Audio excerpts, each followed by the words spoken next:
Yamaha XTC 125, napakatigas ng throttle. Ayaw ni boss ang performance ng karburador na to. At dahil maraming nagtatanong about sa quick throttle and carb ng XTC, tara samahan nyo ako at turuan ko kayo kung paano namin ito kinakabit. Napakadali lang. Una, huwag kayong magkakabit ng napakamurang mga carb dahil ilang linggo lang magloloko na yan. Tanggalin ang airbox cover at tanggalin ang air filter foam na napakakapal. Kailangan ng mas mabilis na airflow pag naka-carb ka na. Tanggalin ang airbox hose. Ito na, yung part na maraming nagtatanong. Kung bago pa yung motor nyo, yan, malambot pa ito, yan.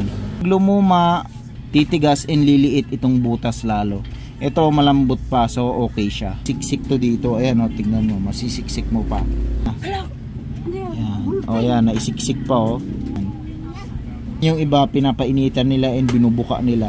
Then magi-stay na dun sa buka na yun. Ano, 49.5, 44 mm. Malambot pa itong airbox hose. Pero kung matigas na, ito po yung kailangan nyo ng ganito. So universal lang to. Nut mo to paikot, then isalpak mo to. Airtight and watertight. Lagay sa airbox. Cut mo yan, butasan mo. Then itusok mo to. Yun. Para walang gap doon sa airbox mo. Let's say medyo malambot, pwede mo i-cut na ganyan. Para hanggang sa lumuwang.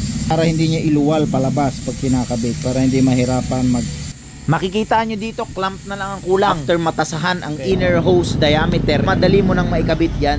Ganito siya ka-airtight and watertight pag yung stock na hose ang ginamit mo. Ito na yung guide nyo sa kable kung saan dadaan. Ayan, kulay green yan para makita nyo agad kung talagang nagpo-full throttle yung piston ng karburador. Or else, i-adjust mo yung adjuster nya. Dalawa yung adjuster niyan, malapit sa throttle and dun sa gitna ng kable. Makikita nyo, nasasagad na yung piston dun sa karburador. And then ibalik mo na yung fuel hose, turn on the fuel cock, choke mo na lang para mabilis makahigop ng bagong gasolina, then push start mo na yan, boy!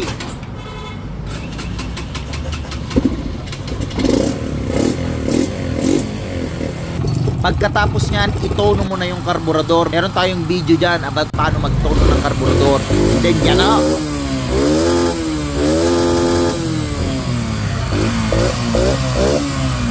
Ito na rin ang perfect time na maglagay ka ng hand grip kagaya nitong nilagay ni Sir. Then yun na nga, tapos na. Enjoy the new performance of the new throttle and carb response. Grabe, matutuwa ka dito mga kalisto.